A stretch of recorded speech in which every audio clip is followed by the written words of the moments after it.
Larry McMurtry spent years trying to write a book that would kill the romance of the American West.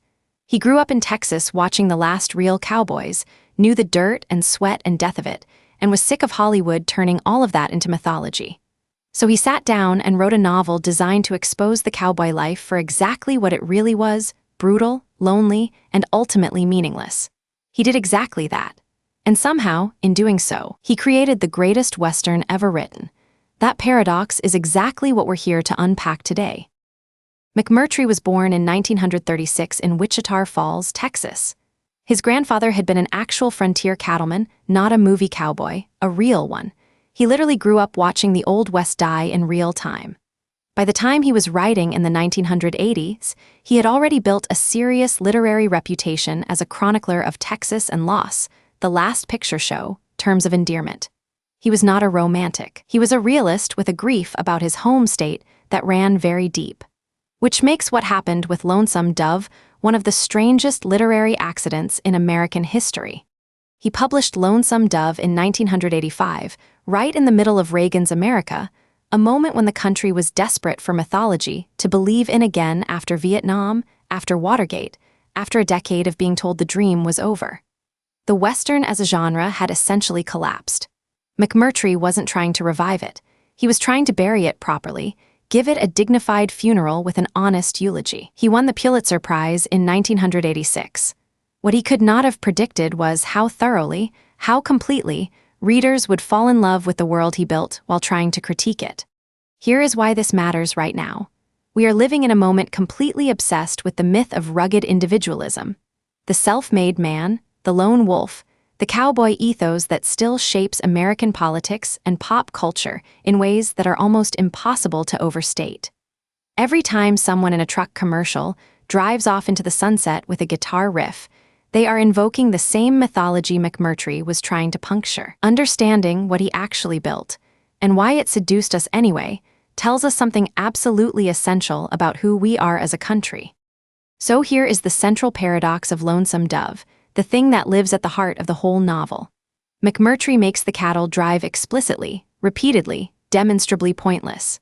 Augustus McCrae tells us as much. He is the most honest character in the book, and he knows the entire enterprise, driving cattle from South Texas all the way to Montana, is a fool's errand cooked up by his partner Woodrow Call's inability to sit still. The cows aren't worth it. The destination isn't better than where they started. People die for nothing, and we desperately, helplessly want to go with them. Gus and Call are fascinating precisely because they are not heroes in any conventional sense. Call is a man so emotionally repressed he cannot bring himself to acknowledge his own son. His defining trait isn't bravery, it's stubbornness dressed up as principle. And Gus is a man who understands everything. He sees the absurdity of their situation with perfect clarity. He delivers some of the most genuinely quotable wisdom in all of American fiction, and he still chooses to ride into the wilderness anyway. He doesn't have a death wish. He has a life wish. Those are very different things, and McMurtry knows exactly what he's doing with that distinction. What McMurtry understood about American masculinity is something we are still struggling to articulate out loud. Call is the man America has always celebrated, silent, driven, committed to the work above all else, emotions locked somewhere nobody can find them. But McMurtry shows us the cost of that model with brutal precision. Call's son Newt grows up without ever being acknowledged by his own father. The woman who loved Call spends her best years waiting. Call wins every external battle there is, and he loses every internal one that matters. Gus, the charming, philosophical, whiskey-loving alternative, dies young. McMurtry isn't handing us a moral, he's performing an autopsy. The women of Lonesome Dove deserve their own conversation, and I think they are the most underappreciated part of the novel. Elmira abandons her husband and young son to chase a dangerous outlaw she has completely romanticized, and what she actually finds out there destroys her.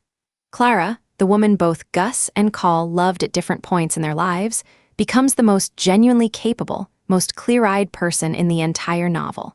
And she did it by staying put, building something real, while the men around her were riding in heroic circles. McMurtry makes the point quietly but unmistakably. The women see what is actually happening. The men are too busy performing. Death in Lonesome Dove is not dramatic. That is entirely the point. People die from snake bites, from infections that a doctor could have treated, from random violence that could have been avoided with 5 minutes of better judgment. There is no heroic last stand, no meaningful sacrifice, no enemy worthy of the loss. There are senseless deaths that leave the survivors standing around, not quite knowing what to grieve or how to grieve it. McMurtry is absolutely ruthless about this. He kills characters you have grown to love, casually, mid-chapter, without ceremony. Because that is what the real West was. And we keep reading anyway, and that is the whole point. And here is the literary trick that makes this book genuinely extraordinary, the thing that separates it from every other Western novel ever written. McMurtry gives us just enough beauty, the Texas sky, the campfire conversations, Gus's laughter, the sheer scale of the open landscape, that we feel the pull of it deep in our chest even as the book is carefully, methodically documenting its costs. He doesn't just tell us the myth is seductive.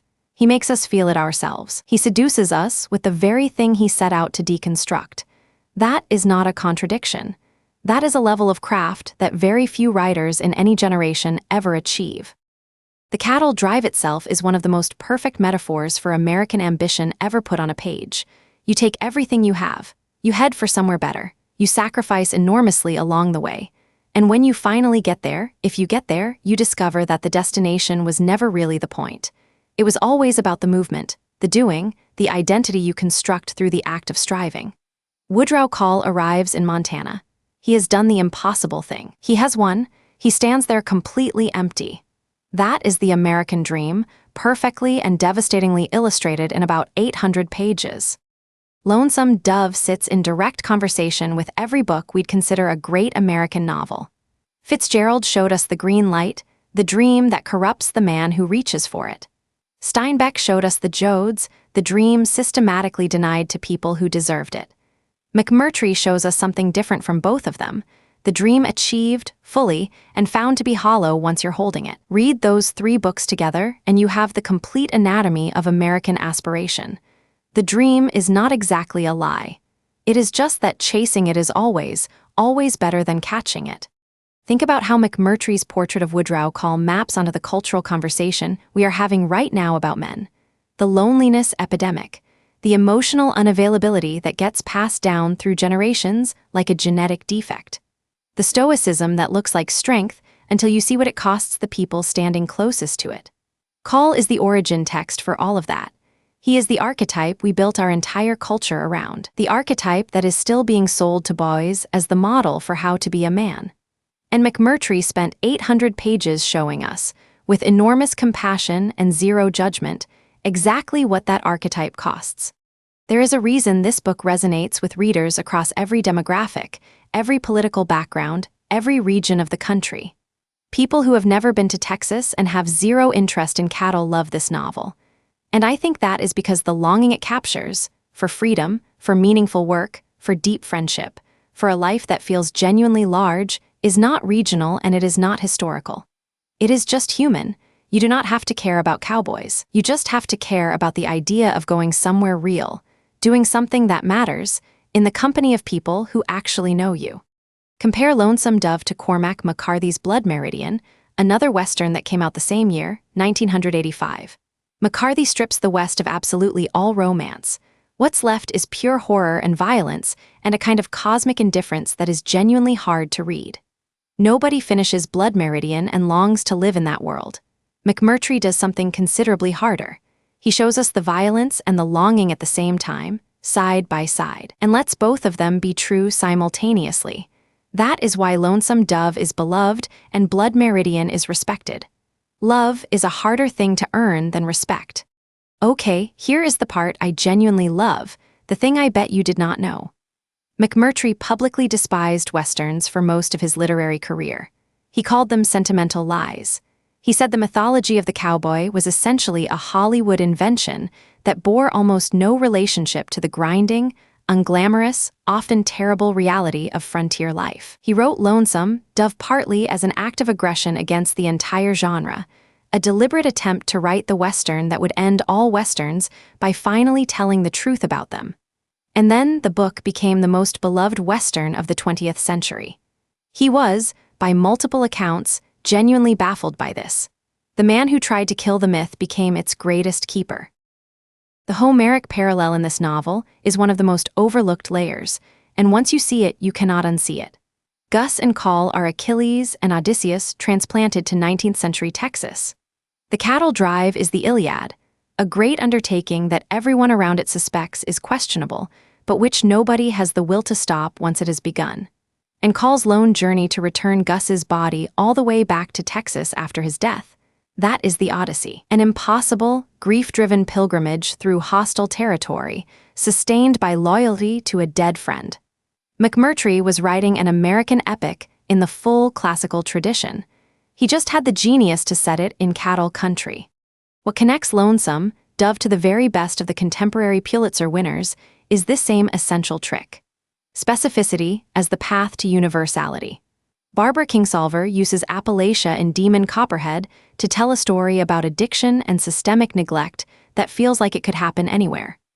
Colson Whitehead uses a specific reform school in the Jim Crow South to say something about power and survival that resonates across every era. The more precisely a writer renders a particular world in all its texture and detail, the more universal the story underneath becomes.